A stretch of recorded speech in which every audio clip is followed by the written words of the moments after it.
মহেশতলায় গন্ডগোল আর তারপরেই পুলিশি রদবদল, এটি নিছকে রুটিন বদলি নাকি অশান্তির ফল?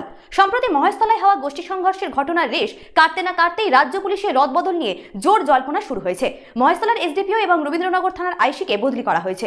যদিও পুলিশ একে রুটিন বদলি বললেও জনমনে প্রশ্ন উঠছে, এটি কি শুধুই রুটিন প্রক্রিয়া নাকি মহেশতলার সাম্প্রতিক অশান্তির ফল?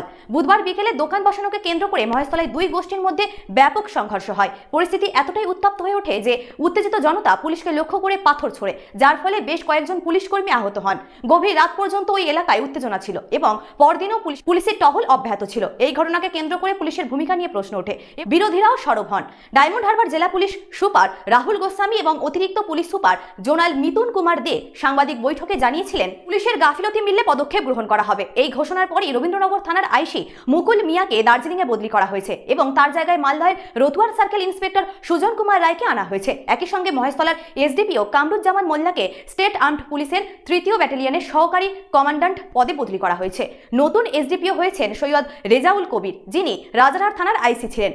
পুলিশ বারবার এটিকে রুটিন বদলি বললেও ঘটনার সময় এবং বদলির ধরন দেখে অনেকেই মনে করছেন এই রদবদলের সঙ্গে মহেশতলার অশান্তির যোগসূত্র রয়েছে। আপনাদের কি মনে হয় জানান কমেন্ট বক্সে।